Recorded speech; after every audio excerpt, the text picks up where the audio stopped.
I think what's taking place is that we are now reverting to tribalism.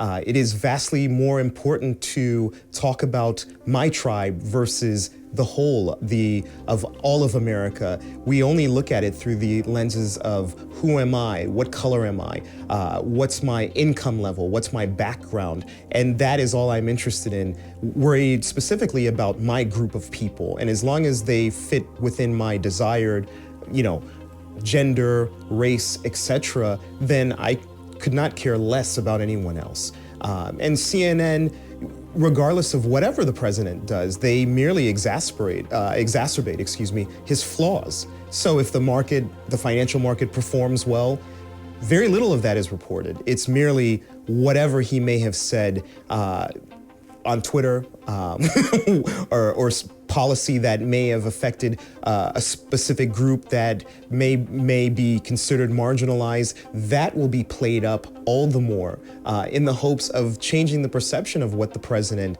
can and is doing here affecting the executive branch of government.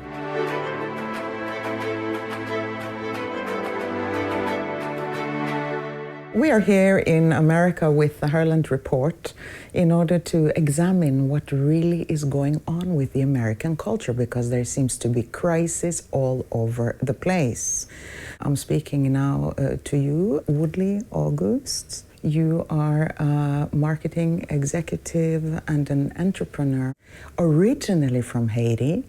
And your parents came here, and this makes you especially interesting in our view because you then have an international ability and to see the world from different perspectives, and we feel that maybe this is something that the Americans need to do more.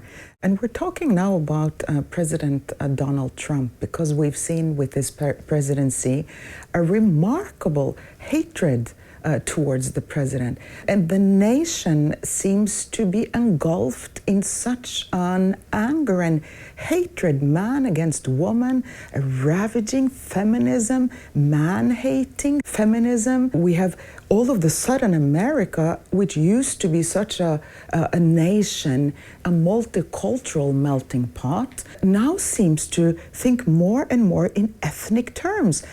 And this has really exploded on Donald Trump, and Europeans wonder, what's wrong with America? How can the leading news outlets such as CNN, all they do is hate him? And we're wondering, what's going on? Can you give us an analysis on what's gone so wrong with Donald Trump? Yes. Well, thank you, Hannah, for having me. I think what's taking place is that we are now reverting to tribalism.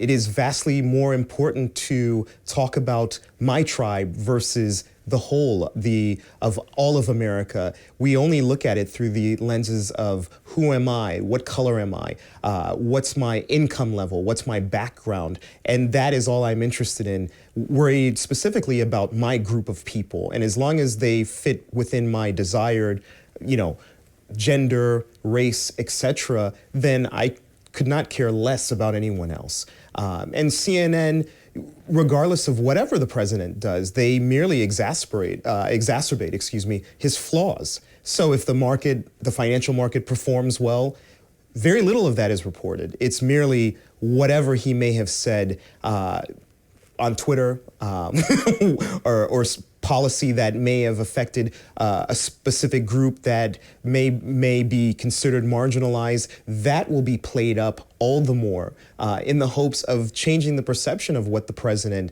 can and is doing here affecting the executive branch of government. It's very interesting when Trump, whether one particularly, endorsed him or likes him as a person or not, when he first became president, he was very clear that some of the ideas he had was really quite socialist, to be honest, or left-wing.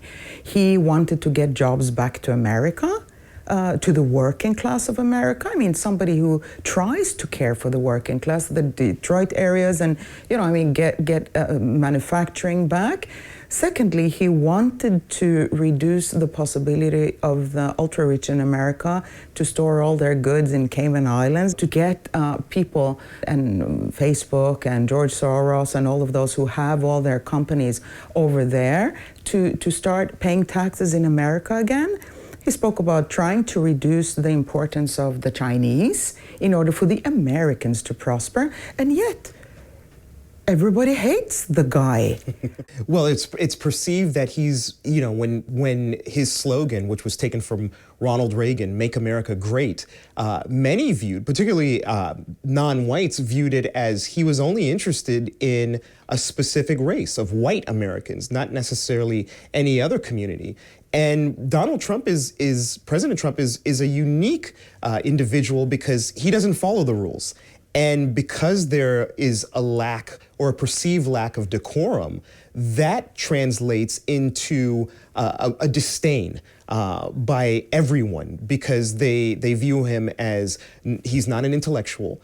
Whereas you look at the previous president, where President Obama was romanticized almost to the point of Messiah to many people, that he somehow was going to change the world and do everything, and it was borderline socialism.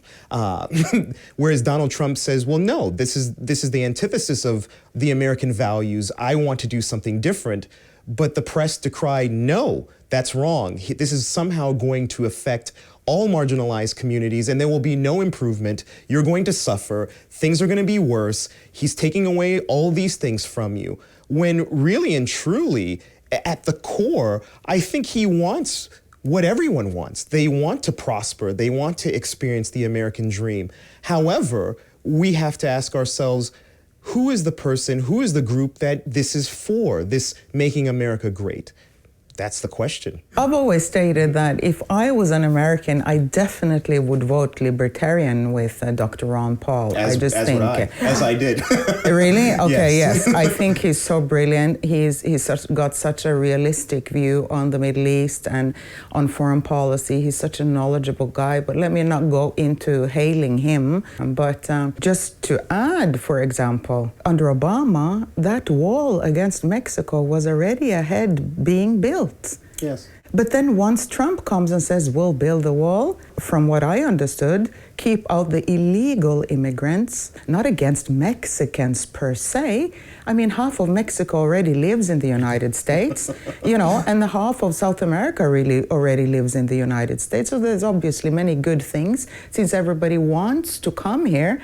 But it's strange, nobody focused on Obama building that wall, but once President Trump came, then it was such a horrible thing. And secondly, I saw a rating of who really voted for Trump. So many of the Mexicans that are legally in Texas and many of those states voted for him because they say that all the illegal immigrants flooding in are creating a situation where we as legal migrants are not respected anymore. And so many of the African Americans along that area, when you look at who really voted for him on that issue.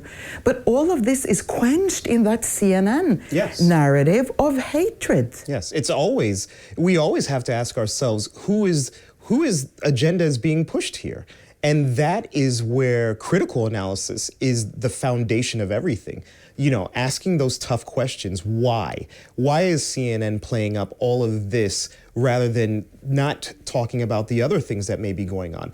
And, regardless of the fact, whether it's a Democrat or a Republican, as a nation, the president has very little impact on day-to-day going-ons of its citizenry. I can prosper whether it's under a Democrat or a Republican. It's because I have a desire and I position myself to do as such. Whereas other people they'll immediately shift the blame and say, well, the president is the problem for every social ill that's happening. That's a misnomer. It's not. There has to be some self-responsibility that's taken up.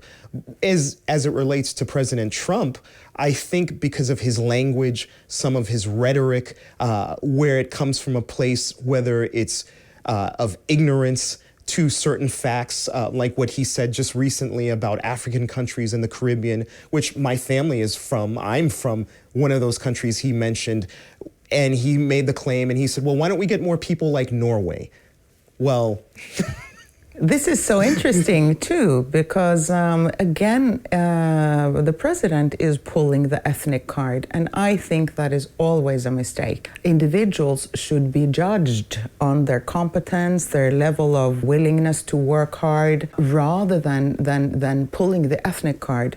And that is at the root of the problem in the United States today, really. And I think this may be also at the root of the issue why President Obama was romanticized to such a degree, while the president before, George Bush, was vilified in Europe especially. Oh man, did we hate President George Bush due to the Iraq War. He instigated and started the Iraqi War. We hated that so much.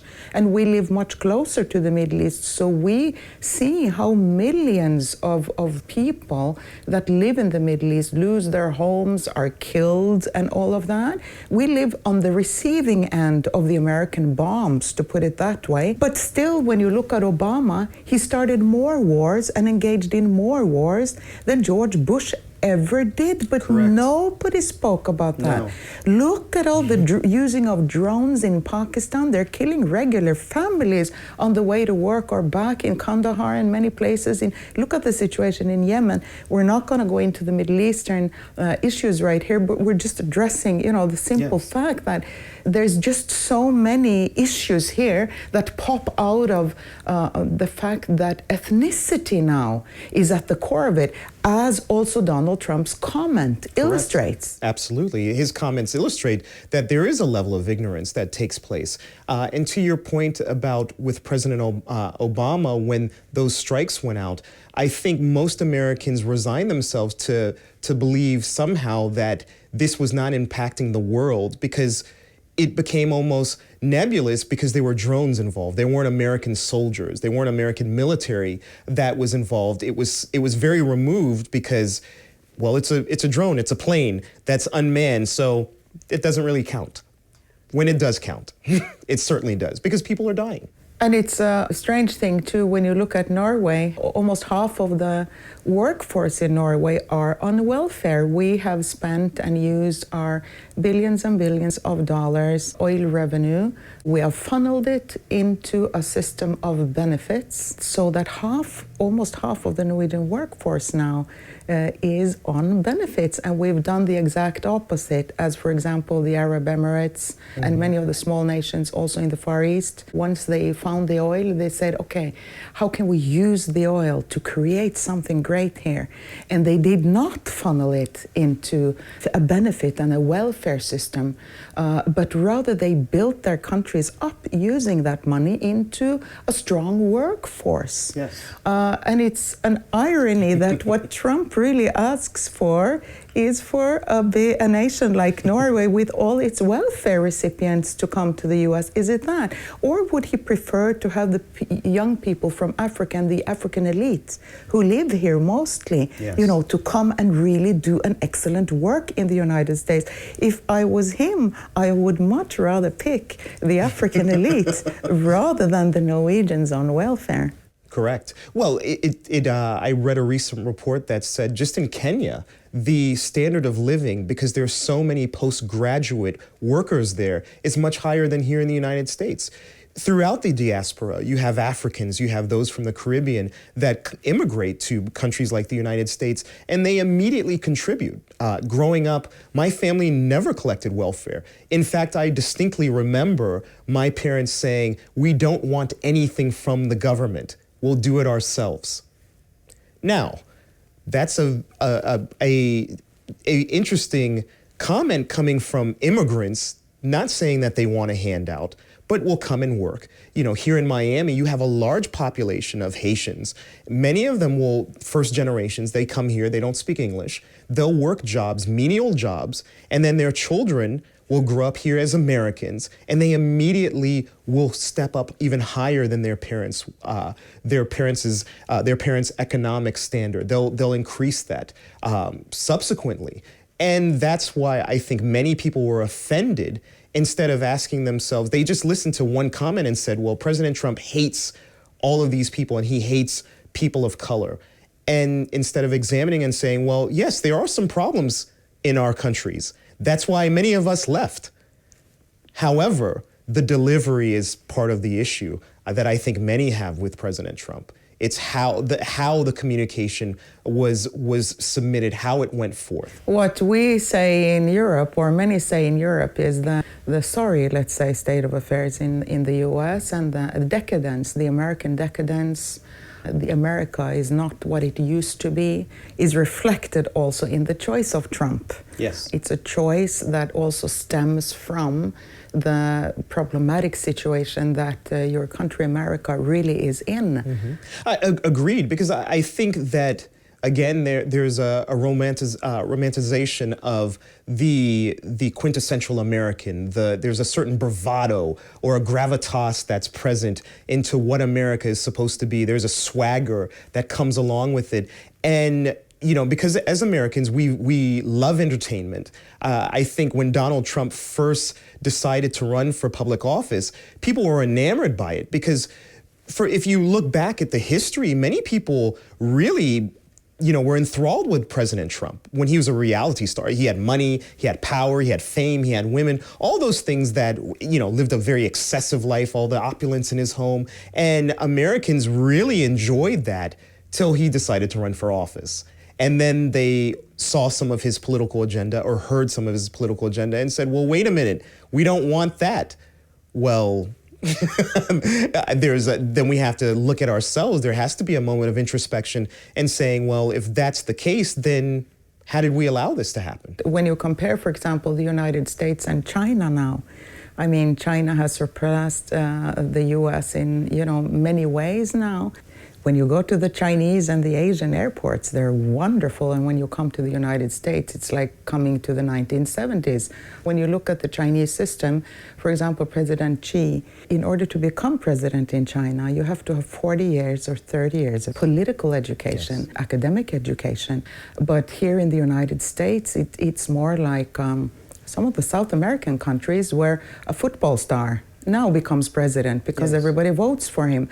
And isn't really that a degradation, looking at now Oprah Winfrey, who's also a TV star, correct, fighting Donald Trump, and he's saying, I'll beat you at the next election, and she's saying, I'll be the president. And none of them really have been educated in politics or have gone the long road it takes. So even that speaks for a terrifying deterioration in the American system. Absolutely, because as we're seeing the rise of the reality star, we become enamored with someone else living vicariously through someone's life.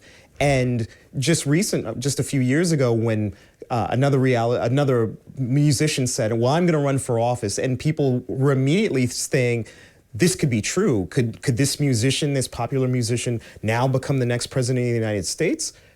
And the office of the president has been denigrated, where there's very little thought, there's very little intellectual capital invested into leading a country properly, making sure that you understand the intricacies of government for any position. For example, for you are well trained in understanding Middle Eastern thought. Having been immersed in Africa, all those things lend itself to what you do with the Herland Report. Why is it, if that's the requirement for what you do, or the basis of what you do, why is that not part of what happens with the leader of the free world, of the superpower with nuclear weapons? Yeah, and I think there's a great surge in other countries in the world now to try to break the back of America by attacking the dollar for one. And, yes, and that's a whole other question. And I would like to point out, too, that many of these issues that we cover here is what I cover in my newly released book here in the United States, The Culture War, How the West Lost Its Greatness. And these kinds of cultural analysis, more than detailed talks about Brennan or Trump or persons coming in and out, all of that you'll find on CNN. But the broad overlooking what's happening in a culture, and the questions then come up as well. What is the future of America if one is not able to rise above the hatred group against group, which, to be honest, very often ends in civil war all around the world. If one is not able to rise above that and find national unity and work together, I think America really is in deep trouble. Yes, lawlessness will abound because we tend to, as Americans, focus on personality. But really, the truth of the matter is we're dealing with ideology. We're dealing with a certain frame of thought. And instead of combating ideas and looking at it, we tend to personify and say, well, this one person espouses this and they're the problem. No, it's far greater than that. When it comes to issues of race, when it comes to issues of economics, these ills that we're facing here in the United States are much broader. They're very intricate. So there's a lot of minutia. But instead of asking, well, how did this person arrive at these conclusions? What caused them to believe what they believe, whether factual or not? We tend to focus and say, well, it's the person that's the problem. No. Just like with the press, it's not the press that's the problem. It's the people behind the press that becomes the issue at hand, because it's an agenda that's being appropriated, and that, of course, affects the people because they will believe everything that they see and hear. And that brings us to a very crucial point, again, in American culture, to the question of, are we leaving democracy? Are we becoming somewhat more a totalitarian democracy in which the people behind the scenes and the ultra-rich behind the scenes control both the Federal Reserve, much of the big Wall Street money controls also the media? And is it in somebody's agenda that we should hate each other? Is it in somebody's who's earning money on what's going on? And that's really follow the money. I mean, that's Absolutely. a saying. Yes, you follow the money. Look at the prison system. Follow the money. Privatize slavery, follow the money. Corporations, again, we don't look at just the personification of what this evil figure is. I mean, that's far too simplistic. But when we look and we examine where the money is coming from to influence those things, whether it's dark money for political advocacy group committees, the super PACs, many of those things were funded for years by the Koch brothers, who were not necessarily interested in impacting politics. They wanted to further their business. Even they had a problem with President Trump because of his stance on immigration, because it would impact their corporations. There's something there. It's very interesting speaking with you, Mr. Woodley Auguste, and we thank you very much for joining us here on the Herland Report and enlightening us on what's really going on in America. Yes, thank you. And I enjoyed reading your book, by the way. It was very fascinating. It really provided a foundation of where Western thought came from and why we're seeing some of the ills that are taking place in society, both here in the United States as well as Europe. Thank you. Thank you.